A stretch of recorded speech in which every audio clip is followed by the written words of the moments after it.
You're listening to Honey, We Made a Disney Podcast.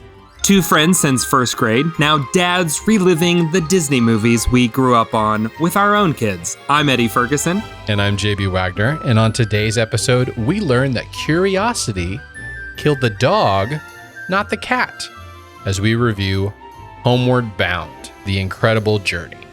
But first, Eddie, how's the kids? We are doing well. Lewis got a kids house cleaning kit for Christmas. Wait, what?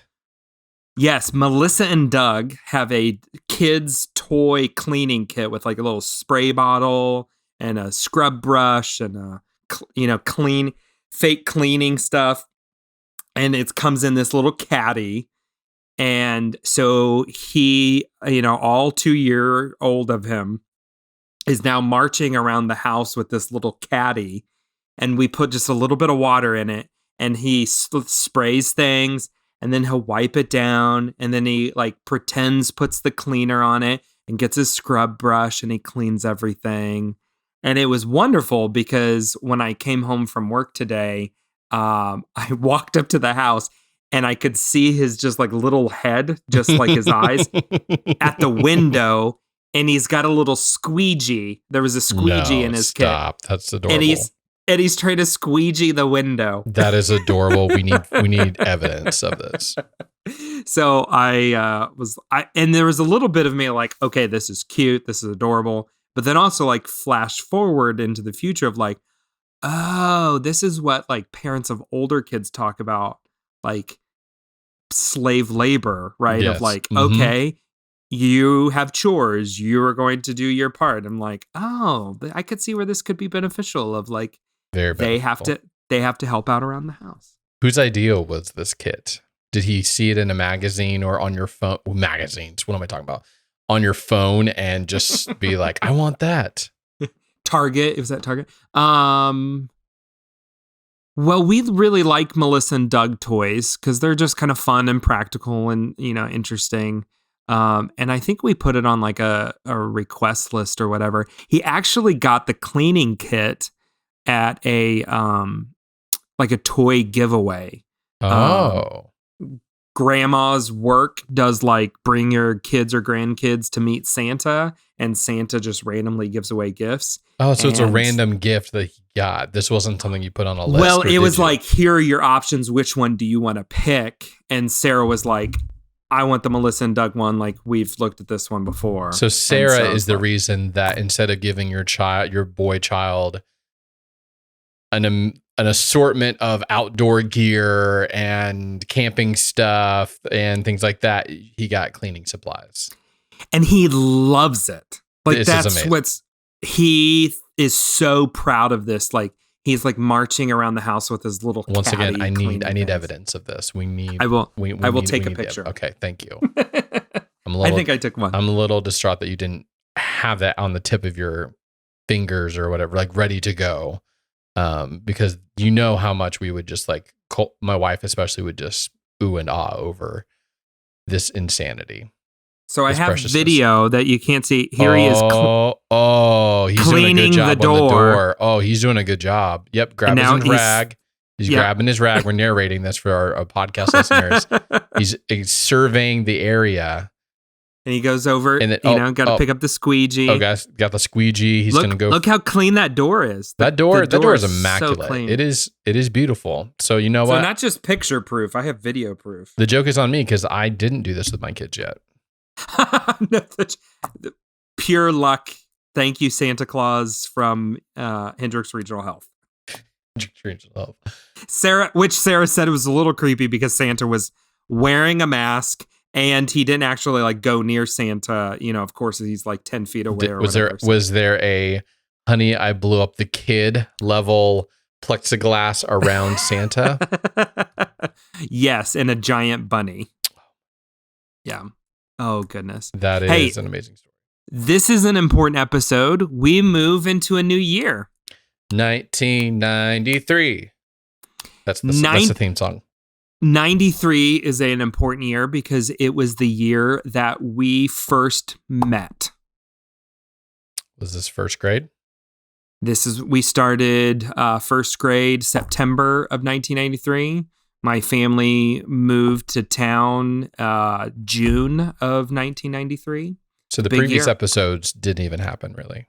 The rest of these, this is the year. This is where the episode really get going right here. This is when the universe Were we both in the remedial reading group for Mrs. Saunders' first grade class downstairs in the basement? Well, they called it Reading Group B.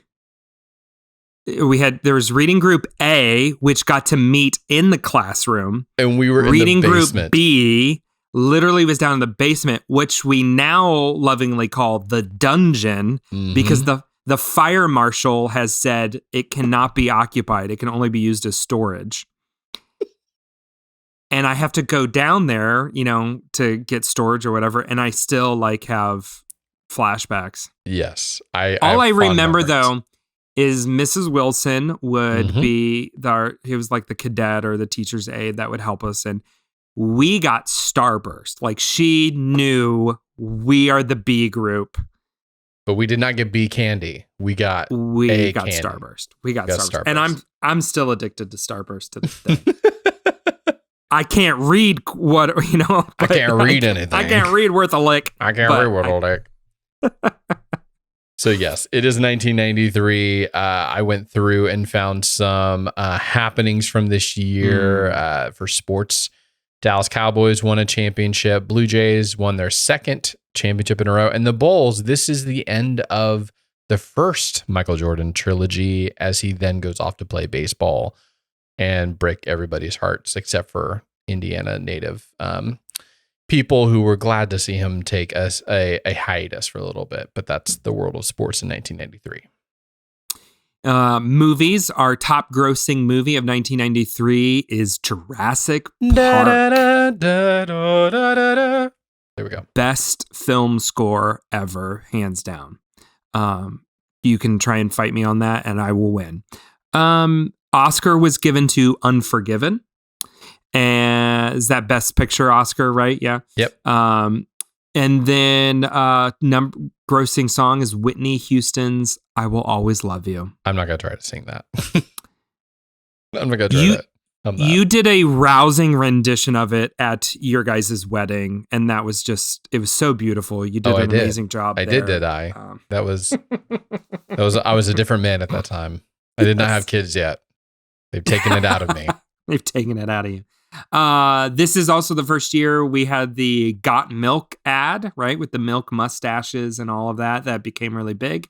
And then Home Alone 2 came out in 1993.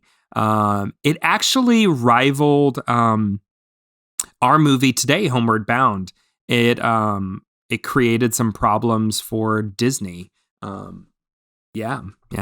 Which we could technically fold in Home Alone if we wanted to, now that Disney owns 20th Century Fox, because it's on Disney Plus. It's kind of like folded in or whatever. But have you guys watched Home Alone? I know that's not what we're covering today. Yes. So let me Lewis calls it the bad guys movie. He's like, bad guys? He goes, we watch bad guys? Oh, that's precious. Home Alone. We love it. It's a lone movie. We call it a lone movie sometimes, is what my son calls it. Speaking of Home Alone 2, the number one, the hottest toy that year was the toy from that, which is the Talk Boy, his little thing that he uses to talk into. And do you know, Eddie, if this was designed for the movie or if it just happened to coincide with like a product placement from Sony? I don't know. I owned one. I did too. I remember I owned playing a Talk Boy. It's weird how just having a mobile cassette player that you can record yourself talking or other things talking and play it back would be so incredible. And maybe it's the genesis for my love of other recordings and editing. Wow, we're going deep here. What else about your childhood connects you to this moment? The next thing on the list, and how you're listening to this right now, the World Wide Web goes public. I think we mentioned the World Wide Web being invented in Yep. 1989, but now 93, it finally goes public. And then we're going to end on a couple of sad notes. One is the siege in Waco. That was very tragic. There's definitely some interesting documentaries on Netflix about it that give a very, very poor view of the FBI for sure. Their trigger happiness in this crazy situation. And then also the first World Trade Center attempted bombing. It went off, but it didn't have the kind of effect that we know from 9/11. So ending on a downer note, that is 1993. Eddie, any other random tidbits you want to give to us about 1993 or that you remember from 1993? No, it was a big year. It was a big year. To Indiana, so much change. I moved to Indiana, became a Hoosier. Friends, learning to tie your shoes. So many things. A good year. It was a very good year. So with that, we are going to dive in and venture off over the mountain, around the bend, into Homeward Bound, The Incredible Journey. Cue the Disney-ish sound effect.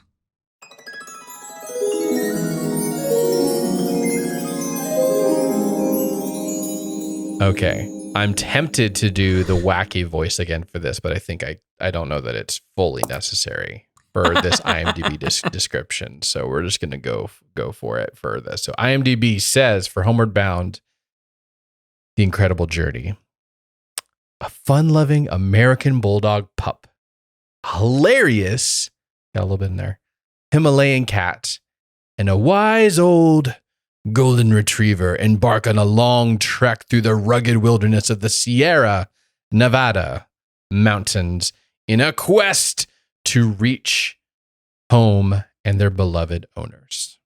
That's a lot. That's a lot going on in there. A lot to unpack. And very accurate. Very, very accurate. To the point. Well, not to the point. They took a road to get there, but all the pieces are necessary to explain what happened in this movie. Eddie, was this one of your favorite movies growing up? Yes, this is one that we would watch fairly regularly. And I could, as we were rewatching it, it's been a while since I've watched it. Like, I don't know if I've watched it in probably 20 years, to be honest. But the second it starts rolling and stuff, it's like, oh, I'm visualizing this scene and then this and then that and that. So yeah, no, it is. And my family is big dog lover family, right? So this definitely resonates at a deep, deep level for sure. So yeah, no, there was a lot of it. And even as we were watching it the other day, we had to grab our dog Lucy and snuggle with her during the movie because we're all like, "Oh, Lucy, we love dogs." Oh. And she's looking up at us like, "What is wrong with you people? Like, what is happening here?" But did you guys watch it? We did. I know of your love of dogs. My many loves or lack dogs. Thereof. Yeah, my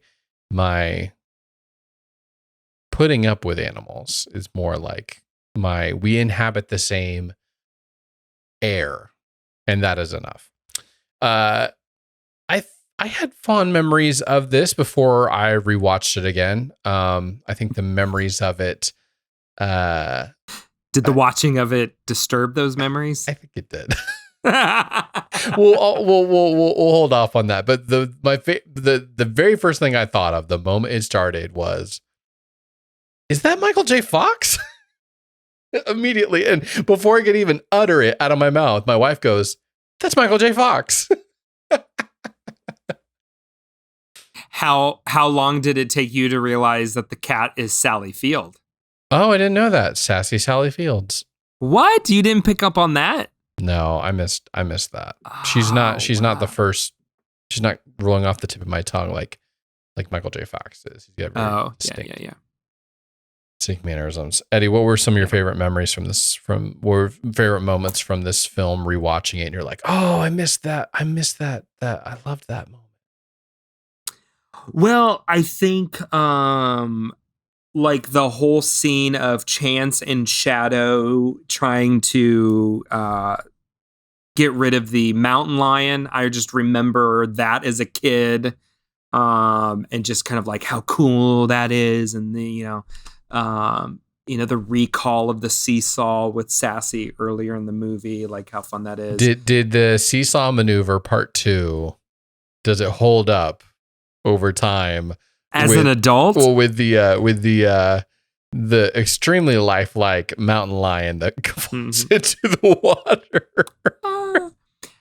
No, because the physics of a giant boulder performing the exact same way as a child's, seesaw. Yeah, it's a little harder. It was just like believe. The lifeless body of this thing just falling into the water. Right. Obviously, this is a fake cat. This is not. Yeah. There was a lot in this movie where I'm like, is that really a real cat in the water going towards these rapids? Like it looked real. Yeah. No. Maybe we're jumping ahead, but that I think is one of the. Like viewing this as an adult now, one of the things that I appreciated the most is how much is in camera, the dogs doing the action of the stunts or the whatever, like there's no CGI, there's none of that. And that's been one of my biggest complaints about dog movies or animal lover movies as of recently is like, they're not real animals. These are all CGI, and it's obvious. They're just This had no chimpanzee suit. This was no this was no the gorilla shipwreck. Suit from Shipwreck. This was no Shipwrecked. Oh no, but like other scenes that just from the very beginning, I distinctly remember as a kid loving the Chance eating the wedding cake scene, just thinking that was so funny as a kid, and rewatching that just like at the beginning took me straight back to 6-year-old Eddie, just thinking that is the most hilarious thing I've ever seen. Bat Dog, I enjoyed seeing Bat Dog again. Oh yeah, putting his head out Bat the window. The sound effects of the entire house being ripped apart while they're trying to do their marriage vows. It's like, wow, that's a little bit extra on there. I had a random question. Is this the last Disney movie with real animals that did not include them talking? Like visually manipulating their mouth to talk. You know what I'm saying? So like in here we get is their lips are not moving at all. It's you're kind of, it's almost like the hearing them say the things that they're saying. Where I feel like every movie after this, I know I'm wrong on this, but every other movie after this, they physically make the dog's mouth move. Like with CGI, like they're I don't know what they're doing, but they're making them talk basically. Yeah. So no, it's not the last, because there's a sequel to this movie that we outside of this franchise. Outside of this franchise. Outside of the Homeward Bound. I think you're universe. right. I'll have to go through and look at it. I think that let's talk about that for a second, because that is the unique thing here. Is it weird to you? Do you suspend that disbelief? It doesn't take long to get back into the flow. Like, okay, this is how it's going to be. But it was a little striking at the very beginning. Yeah. Just the very beginning. That was Sarah's first comment. She's like, oh, yeah, we're like hearing their thoughts. They're not, their mouths aren't moving. This is a psychic dog movie. Yeah, psychic animal movie.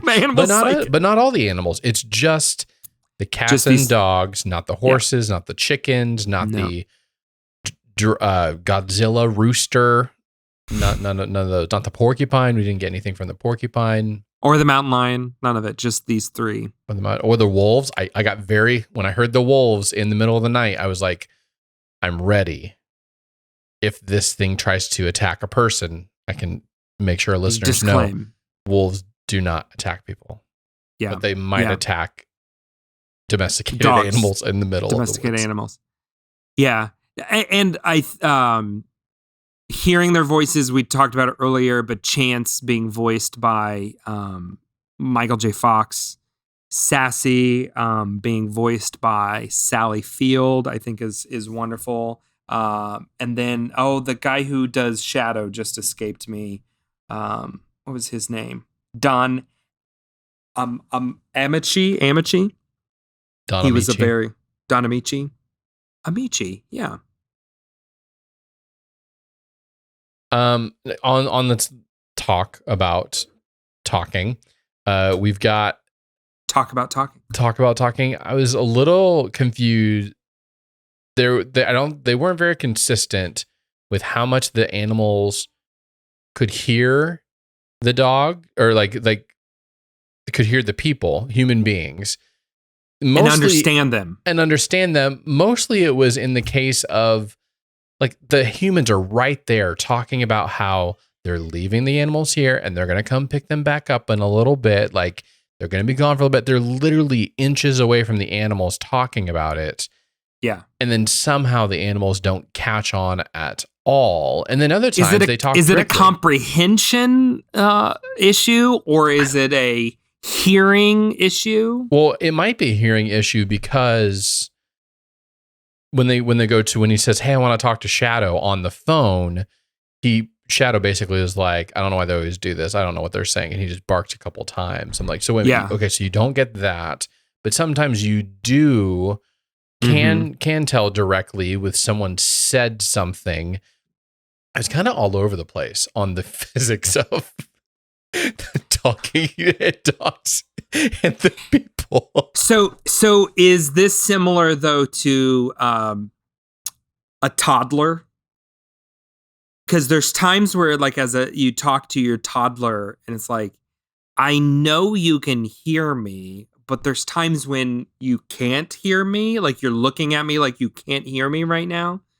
And then there's times where you understand what I'm saying to you, and then there's times where you totally don't understand. We've spent a lot of time trying to figure this out. And do you face this? You have a toddler. So my daughter isn't old enough yet to be in that stage of like talking, and to some degree, yes, she is communicating. Like if we say, pick that up, she kind of knows and she goes and picks it up. She nods her head a lot, although she just nods her head to anything now.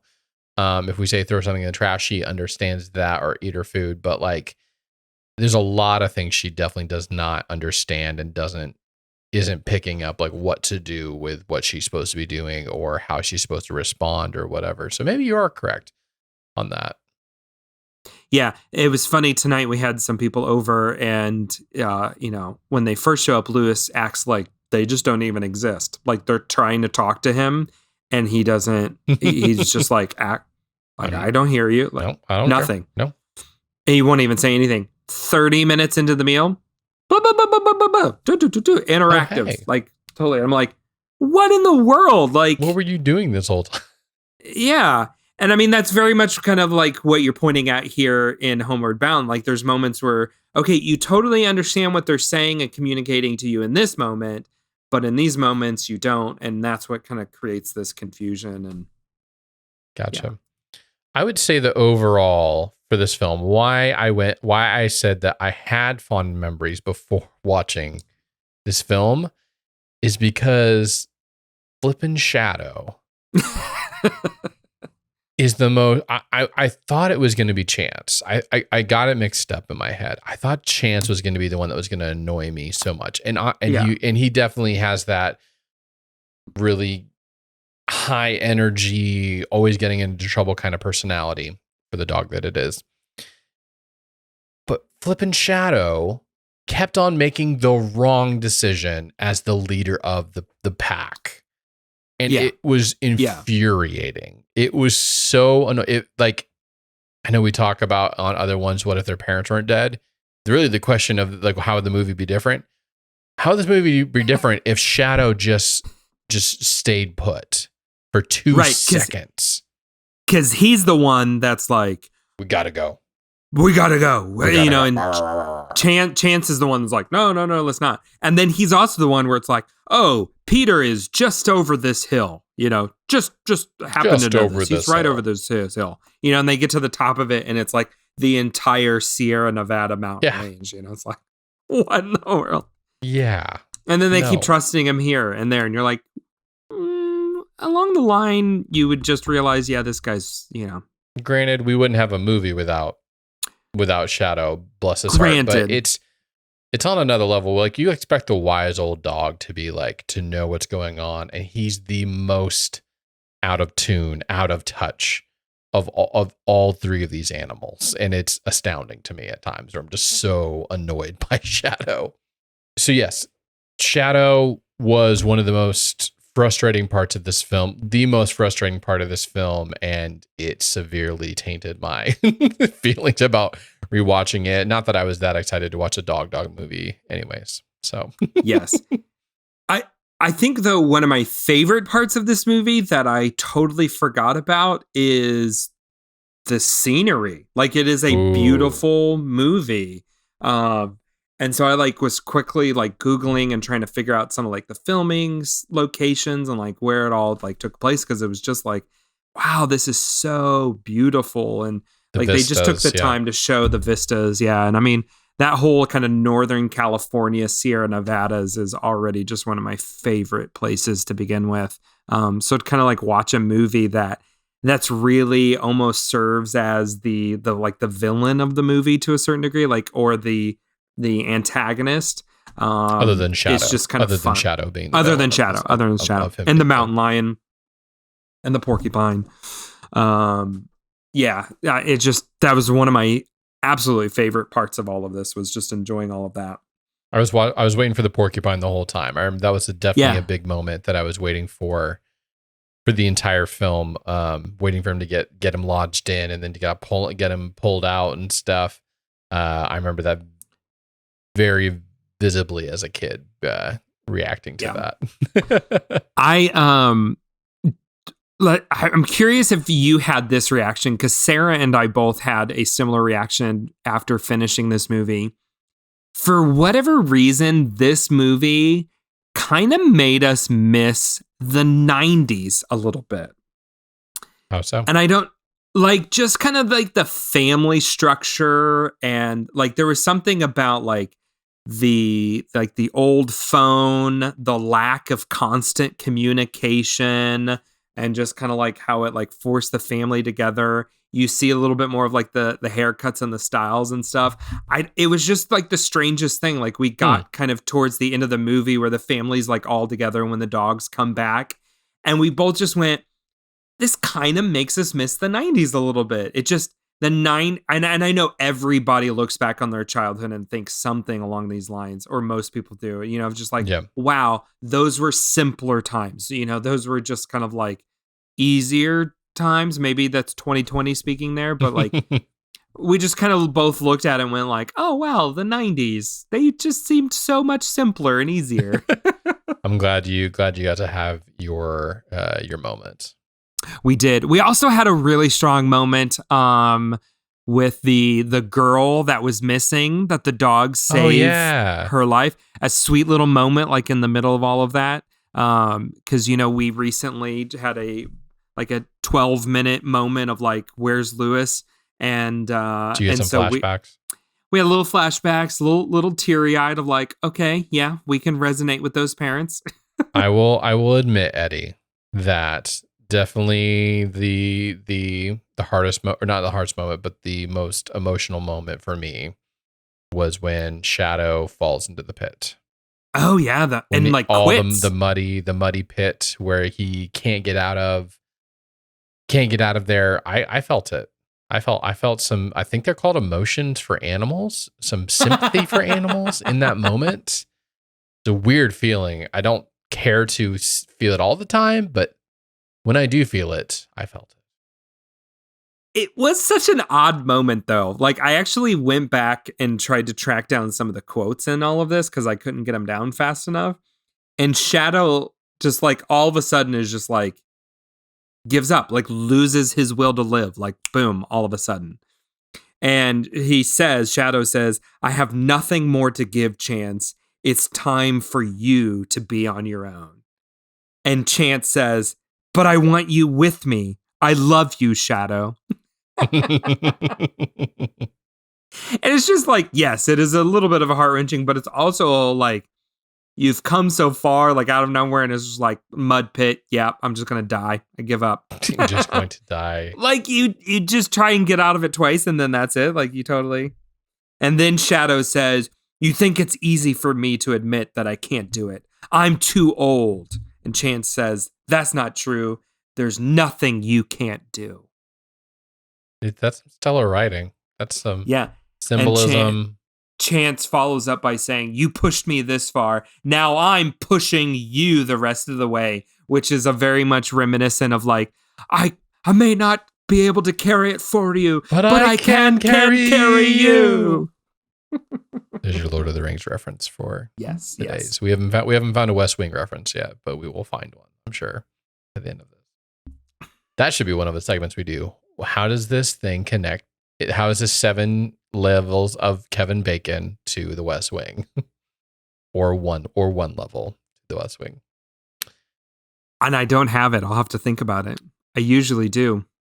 Eddie, you have any other parting words for any other things before we rate this movie? The random guy who just lives out in the middle of the wilderness and bird watches and takes care of Sassy. You know, I don't feel like we didn't spend enough time talking about Sassy. We talked a lot about Shadow and Chance. Do you have any? She is by far the funniest character, right? Like she has the it says zingers, right here in IMDb, the one line is hilarious Himalayan cat. Not just because it also begins with an H and it sounds better than saying the funniest Himalayan cat. Hilarious Himalayan cat. I think the scene that just wins me for her, one, I'm not a cat person, right? Like I hate cats. But I love dogs. However, the scene at the wedding reception where she's like, "Let me show you how you get food," you know? Oh, she's like, and then she does, I don't want I'm not interested. I don't I'm want not fine. Is hilarious. It's hilarious and so on point of cats, right? But no, her delivery of lines is, I like Sally Field as an actress to begin with, but even within this, like she's just got these wonderful little just delivery one-liners that are so good. I do want to know at some point, what did they do first? Did they do the voiceover first, or did they do the animal stuff first, or did they kind of go around? Because there's definitely a lot of things that was like, you didn't script the dog running into the door. Right. So you would need to have some of that voiceover, like, oh, hey, let's get Michael J. Fox back in here to do some re-recording because we got this great scene. It'd be funny if Chance said, "Excuse me, pardon me," as he's like jumping out of the door in place of somebody else and runs into something. Like there was definitely a lot of that. And that happens multiple times, right? Like especially Chance, like he runs into a tree once, he falls down into he trips kind of while they're running across the field. So it kind of leads me to believe more that they recorded the animal stuff first and then got the audio in there afterwards. But they do a great job of incorporating that. Like that was one of the things I appreciated, like the running into the door and stuff like that. So Golden Nuggets is like, you didn't need to add audio in here. It could have just been random like Foley dog noises, but you went to the extra level of having, hey, let's make this a part of this person's character right here. He's falling over a little bit. Let's have him voice a little bit instead of just the dog stuff. But did you follow the family? Like, did they move to San Francisco? No. Were they just on did they rent an Airbnb for 2 weeks? So he's a professor. We couldn't figure this out. He's a professor of some degree. I forget what he's a professor of. So and he's marrying this woman. He's marrying this woman. Kids. It must have been like a study abroad, kind of like go to another university for a little bit to do some work, but he's going to bring the whole family out. But they've got enough money that he can then fly them back to, or maybe it's driving back out there. They drove. every 2 weeks but that seems like a long way to go depending on where they were at previously. So then no honeymoon? Like right after the wedding, it's like, hey, I've got this professor gig. We need to go. You got animals to take care of. You got responsibilities. You can't be going on honeymoon. 3 kids and 3 animals. That's a lot of kibble. Still trying to win over the kids, win their love as well, which he does in the end valiantly with the What the a papers. moment. Can we just reflect upon that? Like when the kid accidentally calls him dad and the other 2 are like, yeah, dad. It's second to only Martha. That's my mom's name. Second to that only. Okay, Eddie. Yes, yes. I'm ready for it. I'm ready. What we got to do fruit snack rating? Do you want to give yours first? Or do you want me to go first? You usually go first, so I'm gonna let you go first. Oh, I thought you were gonna say. So I will now go first. Oh, I will. Plays. No. I will. Yeah, I'm giving this. I'm giving it 2 because there was just enough heart. I'm giving it 2.5. Okay. I think my animal lover, dog lover, just kind of gives it a little bit extra. Yeah, most of those 3 is just because of Shadow alone. Just like the 3 I didn't give it was just because of Shadow. But that one scene, Sassy was just enough in the mix. The gorgeous vistas, few funny moments. Porcupine scene, that's launching the cat. You know, it's still fun to see the cat launch through the air. Sorry, PETA. If memory serves me correctly, I believe that the sequel was our family's more favorite one. If memory serves me correctly. I don't remember much about that, although when we get to it, we'll see. We shall see. We shall see. Eddie, how would they remake this differently in 2020?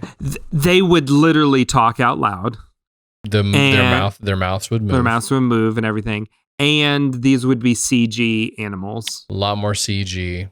Yeah, they would not live capture. This would be CG animals. There would be no real animals anywhere within 100 yards of some of these scenarios that they put them in. And then I feel like there would be some I don't know, greater existential threat at large. Yes. If this was in 2020, like it would be like there'd be a fire somewhere in there. Yeah, like a wildfire was coming in on them, or it's the president's dog, I think, is probably yes, that's exactly right. Roland Emmerich is somehow part of this. It's now become part San Andreas. Right, like an earthquake happens halfway through, and the earth opens up, and the dogs have to figure out how to patch the San Andreas fault. Something along and those patch lines. Our hearts.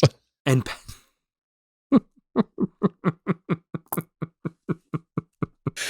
100%. I can tell you this, that there is a very singular unintended moral consequence of this story. Okay. If you get animals, you can never leave them at home. So therefore, don't have animals. But that's my second half of it. I just wanted to. But if you have animals, you can't leave them at home because they will run and try to get you because they are super needy. See, this is I remember this from first grade. In first grade you would do show and tell. I can't believe I maybe you're just holding on to this little. I almost said it earlier, and I was hanging into it. This will come on later. I distinctly remember bringing my dog Lizzie, which was a Basset Hound. That was our family dog growing up, and so Basset Hounds, for those of you who don't know, are arguably the most docile of dogs. Lazy, like ears dragging the ground, like barely moving. Like they are not going to harm you in any way. Like the most lovable, easygoing dog there is. No, easily the most. That I brought Lizzie for show and tell in first grade. And the second, like my mom comes walking in with the dog, JB like squeals and jumps on top of his desk and is like cowering on top of his desk, like terrified that this basset hound is going to come eat him alive. And I think you spent the rest of the show and tell time on top of your desk and inconsolable. And it wasn't like show and tell was right in the middle of all of our desks where we're kind of close to it. No, show and tell is in the very back of the room, of this long room. So I'm at my desk away from everybody else, watching from a distance as everybody else is doing show and tell with your dog. It's a wonder. It's truly a miracle that we still became friends. This is true. And I remember like anytime you would come over, hang out at our house or whatever, like my parents would have to lock the dogs in the bedroom or something. Yeah. Lizzie was the dog then. Lizzie, Lucy, they're all. Lucy is our dog right now. Sammy was in there somewhere. Yes, after Lizzie died, then Sam, and then my parents got Herky and I got Lucy. Herky is the star of his own YouTube channel now, so. This is true. No, like this is something like I there are like two very different types of people in the world, and you do catch them very quickly. Like maybe there's three. Let's say there's three. There's the dog people, which I would squarely be in. Like I cannot, like the times of my life where I haven't had a dog around have been the lowest. I remember in college, like going to the park and seeing people with their dogs. And Did you play with other people's dogs, Eddie? Did you? I'd be like, can I pet your dog? Can I pet your dog? And they're like, you're like 20. Like, no, get away. Then there are those who are just like, yeah, we're not dog. Like, we're not animal people. No pets, nothing. Like, and like to a certain degree, like, I can understand, like, you do you, cool. Like, I get that. I understand that a little bit. Then there's the third type of people in the world, and they're the cat people. Easily the ones that mystify me. I don't understand. There's no appeal whatsoever to me for having a cat. I can understand not having a pet at all, as you and your family choose. Like, that makes sense. I get it. We happily choose to not. Right. Yeah. And it's like, okay, I can.